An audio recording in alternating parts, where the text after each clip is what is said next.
Do you love your wife? Yes. Prove it. Like, what's the metric? Give me the number that helps me know, right? Because when you met her, you didn't love her.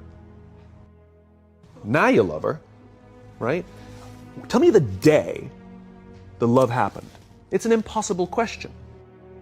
But it's not that it doesn't exist, it's that it's much easier to prove over time, right?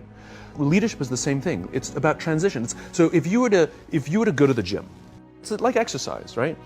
If you go to the gym and you work out and you come back and you look in the mirror, you will see nothing. And if you go to the gym the next day and you come back and you look in the mirror, you will see nothing, right? So clearly there's no results, can't be measured, it must not be effective. So we quit, right?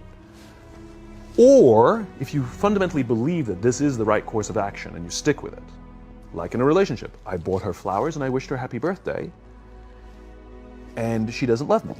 Clearly I'll give up. That's not what happens. If you believe there's something there, you commit yourself to an act of service.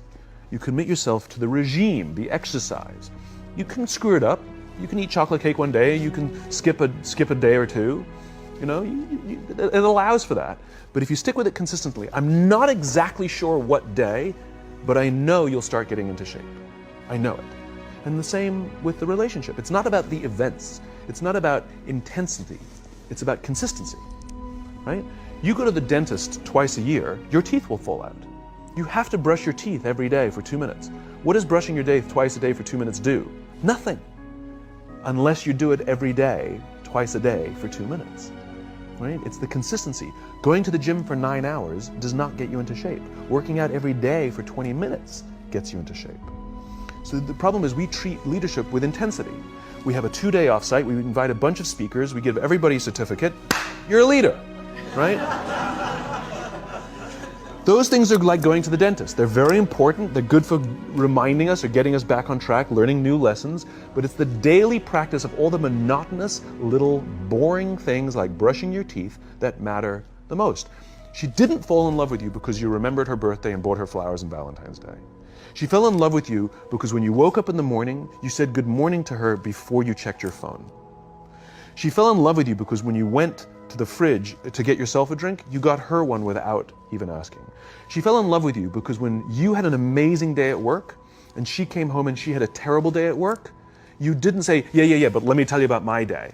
You sat and listened to her awful day and you didn't say a thing about your amazing day. This is why she fell in love with you. I can't tell you exactly what day, and it was no particular thing you did. It was the accumulation of all of those little things that she woke up one day and as if she pressed a button, she goes, I love him, right? Leadership is exactly the same. There's no event. There's no thing I can tell you have to do that your people will trust you. It just doesn't work that way. It's an accumulation of lots and lots of little things that anyone by themselves is innocuous and useless. Literally, pointless by themselves. People will look at little things that are good leadership practices and say, that won't work. And you're absolutely right. But if you do it consistently, and you do it in combination with lots of other little things, like saying good morning to someone, that looking them in the eye. My friend George, who's a 3-star general in the Marine Corps, he says his test for leadership, and I love this, he goes, his test for a good leader is if you ask somebody how their day is going, you actually care about the answer. The number of times we're walking to a meeting, we're rushing, we go, how are you? Not good, I got to get to you later, I'm late for a meeting. Right. If you ask the question, you were standing there and you were listening to the answer. It's those little innocuous things that you do over and over and over and over that people will say, I love my job. Not I like my job. I like my job means, yeah, the challenge is great, they pay me well, I like the people. I love my job means, I don't want to work anywhere else. I don't care how much somebody else is willing to pay me. I'm devoted to the people here, and I care desperately about the people here as if they were my family. In business, we have colleagues and coworkers.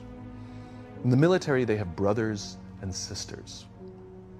That's how they think of each other. If you really have a strong corporate culture, the people will think of each other like brothers and sisters. It's like a family, right? No. Brothers and sisters. Deep love.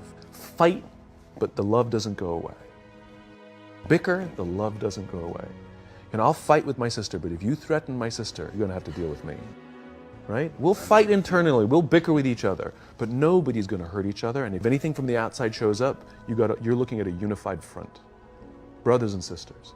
Now, how do you create brothers and sisters out of strangers? Common beliefs, common values, parents, in other words, executives who care about their children's success, who care to raise their children, teach them skills, discipline them when necessary, help them build their self-confidence so that they can go on and achieve something more than you could have ever imagined achieving for yourself. That's leadership.